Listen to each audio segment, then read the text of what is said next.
Don't say a word if you want to live. Please, don't make a sound. They are coming for you. Those were the trembling words of a young black waitress as her hand covered the mouth of one of the richest men in New York. A billionaire CEO, sitting inside his luxury Cadillac Escalade on a rainy night, suddenly found himself frozen by the presence of a woman who, by all appearances, should never have been in his world. And yet, at that exact moment, her voice cut through the silence like a knife. This is not just another story of money and power. This is a black story, one that begins with fear, betrayal, and a single act of courage that changed everything. Ethan Wallace had just left a private dinner where he was celebrated as the future of real estate in America. Investors clapped, champagne glasses sparkled, and everyone in the room seemed to believe he was untouchable. But as soon as he stepped into the dark street, under the dripping streetlights of Manhattan, that illusion shattered. Inside the car, the scent of leather mixed with the faint perfume of someone he didn't know. He turned, ready to defend himself, but the look in her eyes stopped him cold. Maya Johnson, no more than 22, beautiful, with striking features and the kind of gaze that tells a story of survival, was shaking, yet her words were firm. She whispered about men in power, men who planned to destroy Ethan, men who mocked him and plotted as if his life were just another item on their schedule. At first, Ethan thought it was madness. Why should he believe a stranger, a waitress he had barely noticed before? But then she reminded him of a night he himself had forgotten. A night when she was hungry, cold, and humiliated by cruel words. He gave her food and money without asking for anything in return. He had not remembered her face. She had never forgotten his. And that is where our story begins. Stay with us until the end, because you will want to know what happens when power, betrayal, and justice collide. If you believe every black story deserves to be heard, drop a simple "justice" in the comments and let's dive in. Ethan Wallace was not born into privilege. His story began in a small town in Ohio, in a cramped two-bedroom house where every dollar mattered and every dream seemed too far away. His father worked double shifts at a steel factory, and his mother cleaned offices downtown just to keep food on the table. Ethan grew up with the sound of machines, the smell of iron, and the constant reminder that success was something you had to fight for. He carried those lessons with him when he moved to New York at 22, armed with nothing but a degree in economics and the determination to build something of his own. He climbed the ladder of real estate faster than anyone thought possible, turning run-down blocks into thriving neighborhoods. By 35, he was not just a CEO, he was a symbol of the American dream. The media called him visionary, his employees called him demanding, and his rivals simply called him dangerous. But even with all the headlines and wealth, Ethan carried an unspoken burden. Power attracts shadows, and not all applause is sincere. The higher he rose, the more he felt the ground shifting beneath him, as if someone, somewhere, was waiting for him to stumble. And then there was Maya Johnson. Her life could not have been more different. She grew up in Atlanta, the youngest of 3 siblings, raised by a single mother who worked endless hours as a nurse. Maya dreamed of becoming a lawyer, someone who could fight the very injustices she witnessed every day in her neighborhood. But the world was not kind to her dreams. Tuition was too high, scholarships too few, and the weight of responsibility too heavy. So she found herself in New York, waiting tables at a diner that never closed, serving food to strangers who rarely even looked at her face. Some smiled politely, others ignored her completely, and a few threw words at her like stones, reminding her she was black, reminding her she was just a waitress. Every shift was a test of endurance, not just of her body, but of her dignity. And yet, Maya carried herself with grace. She had a beauty that made people turn their heads, but it was her eyes that held them. Green flecked with brown, eyes that had seen struggle and pain, but also carried a spark that refused to die. That spark is what Ethan would soon discover, and it would change both their lives forever. Inside the Escalade, the air grew heavy.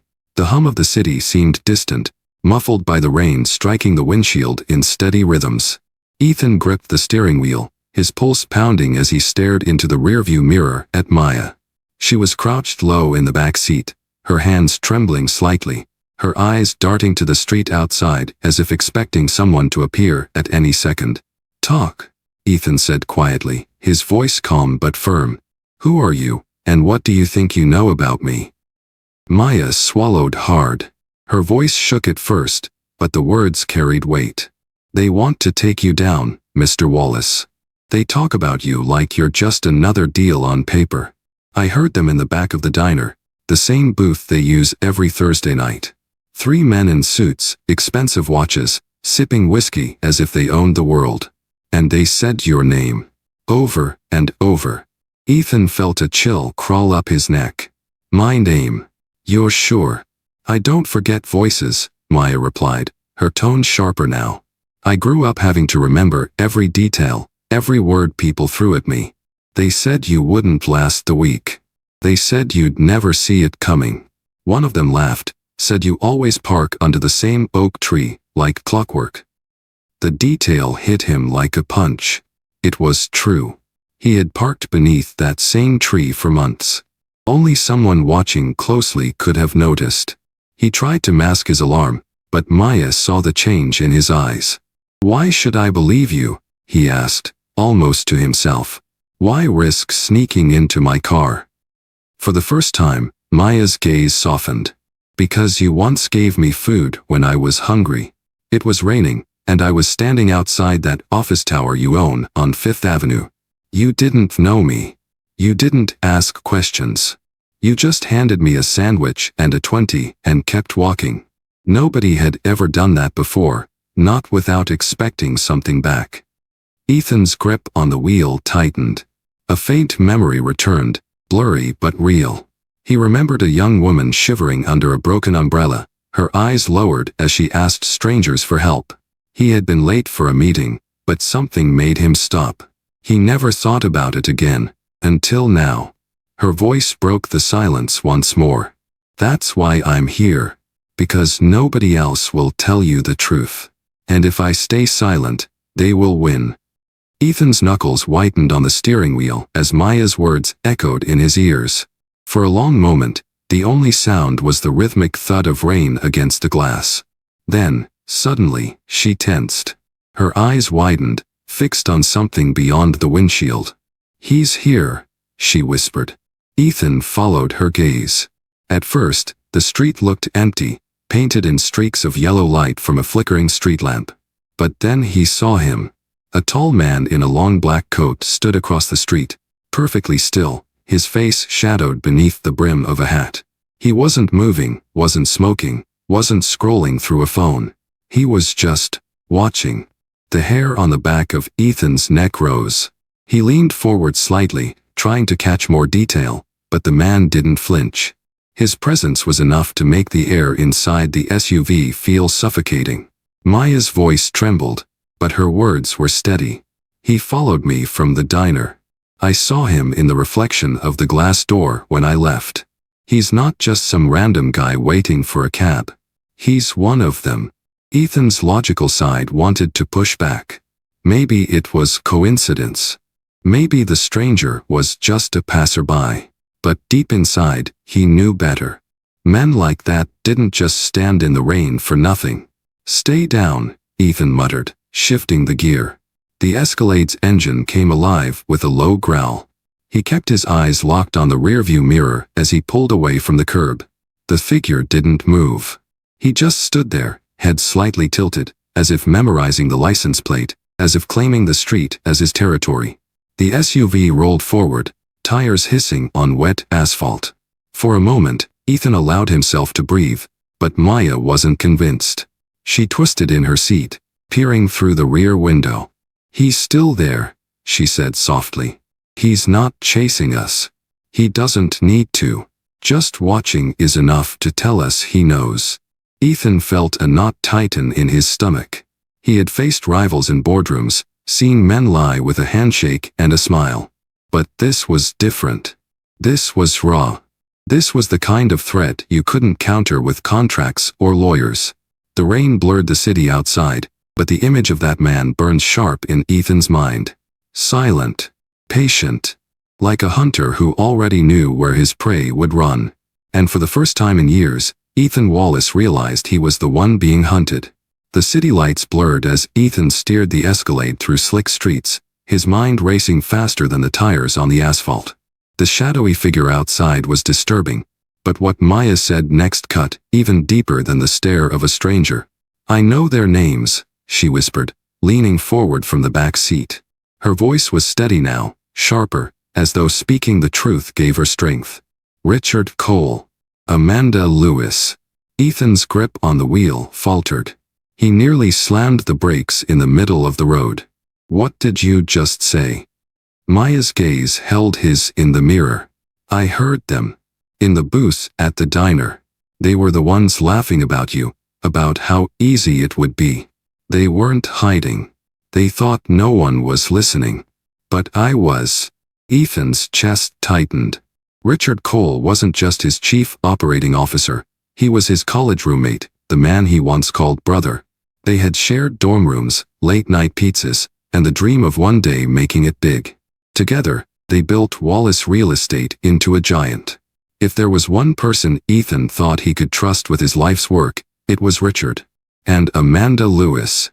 Ethan closed his eyes briefly as her name sank in. Amanda had been his personal assistant for nearly a decade. She knew his passwords, his routines, the way he liked his coffee. She was there when his father died, there when his first skyscraper opened. She had been his anchor in the chaos. Now, hearing Maya speak their names felt like a knife twisting in his gut. "You're wrong," Ethan muttered, though it sounded more like he was pleading than denying. "You have to be wrong." Maya didn't flinch. "I wish I was. But I know what I heard. They said you trust too easily. They said by Thursday, you'd be out. And they laughed about how blind you were." The words stung because they echoed a fear Ethan had buried for years, that his success had made him soft, that the people closest to him were the ones most capable of betrayal. He pressed harder on the gas, the city rushing past in streaks of neon. "If you're telling the truth, Maya, then my enemies aren't out there in the shadows." He swallowed hard. "They're sitting across from me in the boardroom." Maya's eyes narrowed, her voice low but fierce. "And that's the part that leaves you frozen. The ones closest to you cut the deepest." The rain had slowed to a drizzle by the time Ethan pulled into a dimly lit parking garage on the Lower East Side. The tires splashed through shallow puddles as he parked in the far corner, away from the security cameras. He sat in silence for a moment, gripping the wheel, trying to steady the storm inside his chest. Maya leaned forward. "You can't go back there alone. If they know your schedule, if they're planning this much, you need someone who sees what's coming before it hits." Ethan exhaled, his jaw tight. "I know just one person. But it's been years." He pulled out his phone, scrolled through his contacts until he stopped on a name he hadn't touched in nearly a decade. Detective Carla Martinez. She had been his closest friend in high school, the kind of person who never backed down from a fight. While Ethan chased business, Carla chased justice. Now she wore a badge with the NYPD. When she answered, her voice was sharp, awake. "Wallace. You only call me when trouble's breathing down your neck." Ethan allowed himself the smallest smile. "Then you know this isn't a social call. I need to see you. Tonight." Minutes later, they met in a small cafe that smelled of burnt coffee and late-night exhaustion. Carla walked in wearing her leather jacket, hair pulled back, eyes scanning the room before she slid into the booth. She looked at Maya first, then at Ethan. "Tell me everything," she said. Ethan hesitated. It was Maya who spoke. She recounted the diner, the laughter, the names, the man in the black coat. Carla didn't interrupt. She listened, her fingers drumming lightly on the table, her eyes narrowing at every detail. When Maya finished, Carla leaned back, her expression hard. "Corporate betrayal," she muttered. "I've seen it uglier than street crime. People in your world don't pull triggers themselves. They hire shadows. They make you disappear in ways that look like accidents or paperwork." Ethan clenched his fists. "So what do I do?" Carla's eyes flicked toward Maya, then back to Ethan. "First, you stop doubting her. She's your eyes and ears in places you'd never walk into. Second, you understand something. This isn't just about money or contracts. If they're serious, they're not just after your company. They're after you. The weight of her words hung in the air. For the first time that night, Ethan realized he wasn't fighting for his empire. He was fighting for his life. The diner looked different at night. Its neon sign flickered weakly, casting red and blue shadows across the wet sidewalk. Inside, the booths were empty except for a pair of truckers hunched over pie and coffee. The air smelled of grease and stale cigarettes. Ethan, Maya, and Detective Carla slipped in quietly, choosing a corner booth where they could see the whole room. Maya's hands twisted in her lap, but her eyes were sharp, scanning the familiar place. "It was that booth," she whispered, pointing to the one near the back wall, hidden partly by a broken jukebox. "That's where they Saturday." Carla leaned in, her voice low. "We don't have much time. Places like this never stay quiet for long. If they use this diner as a meeting spot, they could walk through that door any minute." Ethan kept his gaze fixed on the booth, his mind racing. He had sat in countless boardrooms, negotiated billion-dollar contracts, but this felt different. This was the first time he was on someone else's chessboard, waiting for their move. After a few minutes, Carla stood. "Stay here. I want to see what they left behind." She moved with the confidence of someone who had walked into worse places before, her badge tucked away but her presence commanding. She slid into the booth, ran her fingers along the edge of the table, then reached beneath the seat. When she came back, she placed a small digital recorder on the table. They weren't just talking. They were recording themselves. Maya's breath caught. "So it's real." Carla nodded, her eyes hard. "And that means we're dealing with arrogance. People who think they're untouchable leave trails because they believe no one will dare follow them." Ethan picked up the recorder, his reflection flashing in its black surface. His pulse quickened as he pressed play. At first, there was static, then the sound of glasses clinking, men's voices, and a laugh he recognized instantly. Richard Cole. "Thursday, he's done. He won't see it coming," Richard's voice said, casual, like he was ordering another drink. Another voice, smoother, colder, followed. "Amanda Lewis. The board is already leaning our way. Once he's out, we move fast. No one questions the paperwork." Ethan froze, the weight of betrayal pressing on his chest. He had the proof, but proof was also a curse. It meant this was real. It meant the danger wasn't just shadows in the night, it was flesh and blood, sitting in his office by day, plotting his downfall by night. Carla's voice cut through the silence.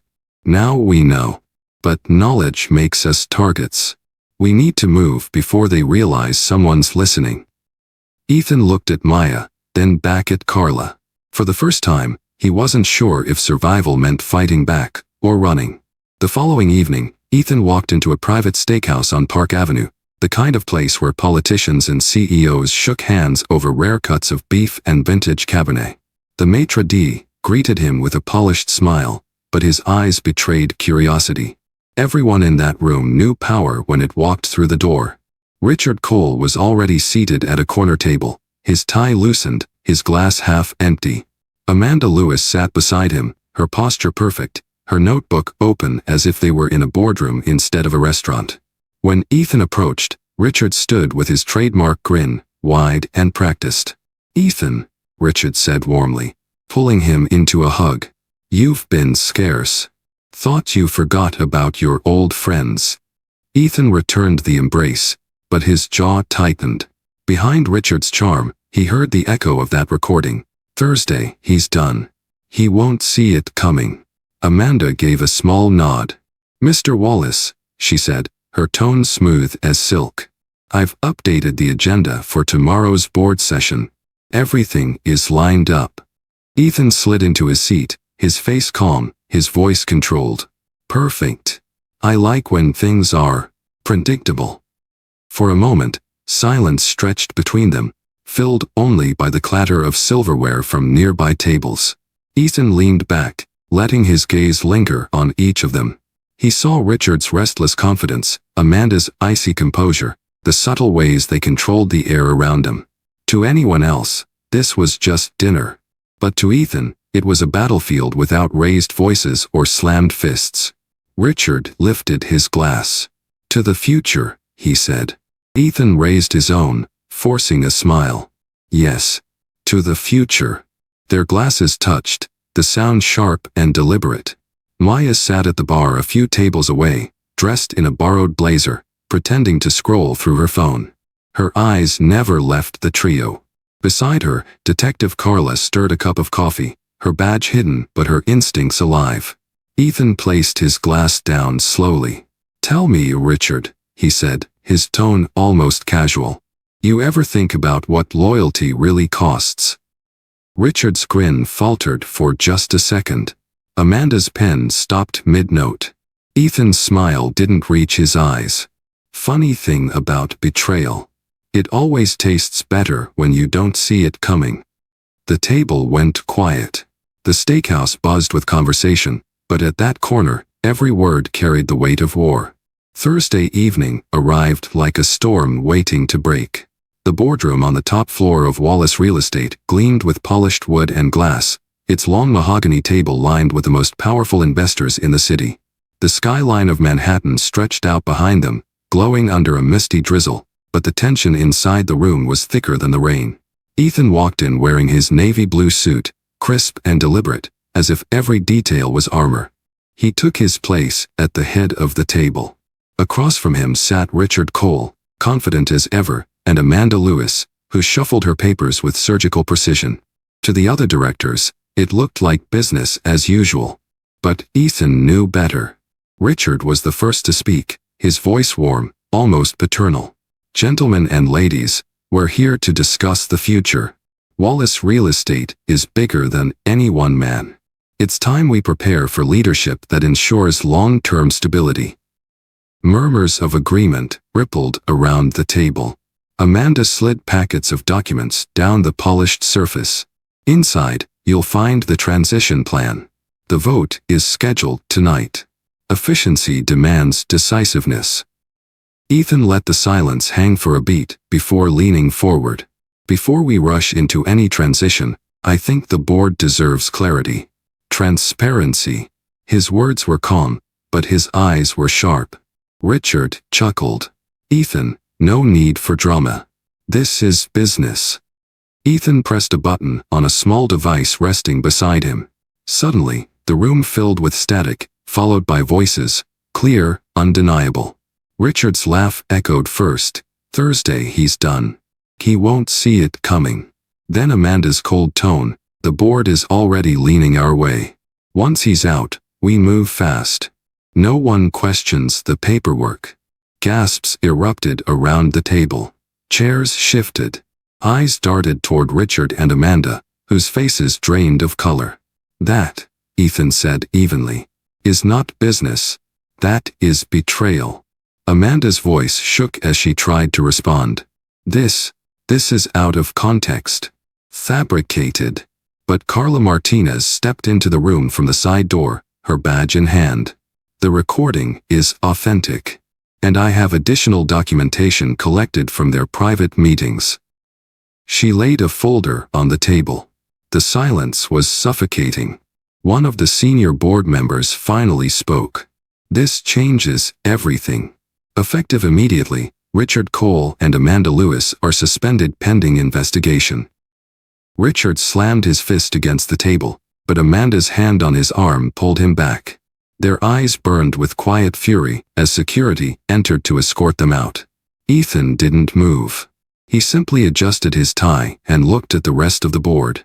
"Now, shall we talk about the future again, but this time, honestly?" The boardroom had never been so silent. The city lights shimmered through the glass walls, but inside, the glow of power had shifted. Richard and Amanda were gone, escorted out with their reputations crumbling behind them. Yet Ethan knew the real reckoning was only beginning. He stood, buttoning his suit jacket slowly, his voice carrying across the table. "For years, I believed loyalty was enough to protect this company. I trusted blindly. And tonight, you all heard where blind trust leads." No one spoke. Some directors stared at their documents, others avoided his gaze, all of them shaken by the evidence they had just witnessed. Ethan's tone hardened. The truth is simple. Those who plotted against me were not strangers. They were the people closest to me. They ate at my table, shared my victories, and still sharpened knives behind my back. He paused, letting the weight of his words settle. Maya, standing quietly by the door, watched with her arms crossed, her eyes steady. Carla was beside her, her badge still visible, making it clear that the law was now part of this fight. Ethan continued, his voice lower, deliberate.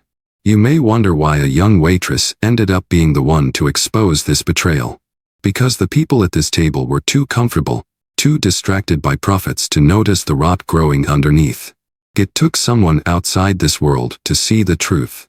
Maya shifted slightly, her face half lit by the glow of the city skyline. For the first time, the directors truly noticed her, not as a background figure, but as the reason Ethan still stood in front of them. One of the older members finally spoke, his voice cracking with unease. Mr. Wallace, what do you propose? Ethan's eyes swept across the room. Transparency, oversight, and an end to the arrogance that almost destroyed us. This company survives not because of titles or seats at this table, but because people believe in the vision we stand for. Tonight proves we must earn that belief again. The directors exchanged glances, some nodding slowly. Ethan leaned forward. The truth is out. And from this point on, if you want to sit at this table, you sit with integrity, or you don't sit at all. For a moment, silence returned, but it was different now. Heavy, yes, but cleaner, sharper. The lies had been dragged into the light, and no one could deny them anymore.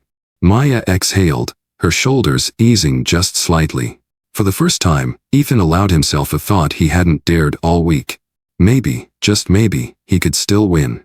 The board meeting ended with shaken hands and nervous goodbyes, but Ethan felt no relief as he stepped out into the night. The rain had stopped, leaving the streets glistening under the glow of Manhattan's lights.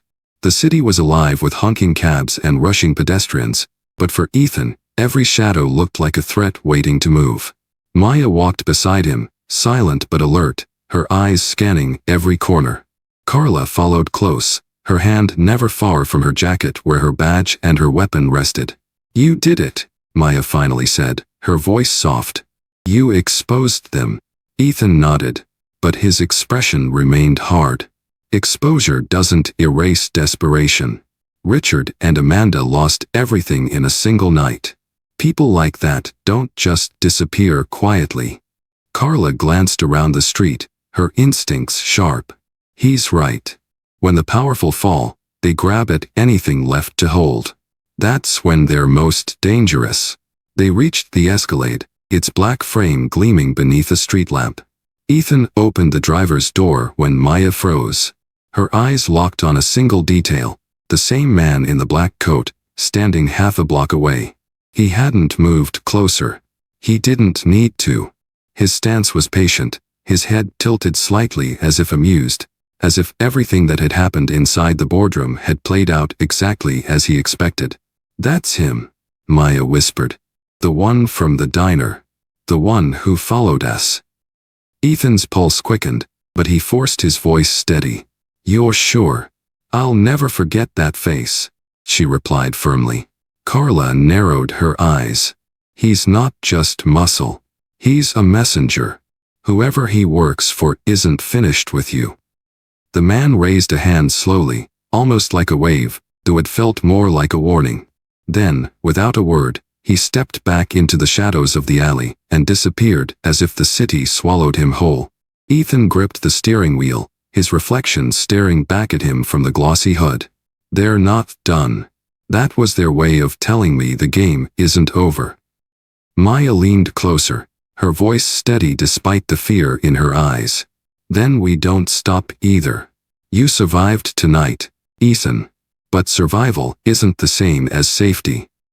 Carla tightened her jaw. The board may think it's finished, but the war just moved off the books and into the streets. Ethan closed his eyes for a moment, then started the engine. He knew now, Winning in the boardroom was only the beginning. The real danger was still waiting, just out of sight. The Escalade hummed quietly as it rolled through the quiet streets of Manhattan. The chaos of the boardroom, the betrayal, the figure in the black coat, all of it pressed heavily on Ethan's shoulders. He stared ahead, the glow of traffic lights reflecting in his eyes. Maya sat beside him, arms folded, her gaze fixed on the passing city. She looked calm, but Ethan could feel the weight of her thoughts. Carla rode in the back, her phone buzzing with updates from her precinct, her jaw tight as always. Finally, Maya broke the silence. You know what I think. Money and power don't protect anyone. What protects us is people, the ones who choose to stand with you when they don't have to. Her words sank deep. Ethan had built towers that touched the clouds, filled rooms with investors and dignitaries, but at his lowest point, it wasn't the billionaires who stood by him. It was a young black waitress who the world overlooked and a detective who never forgot what justice meant.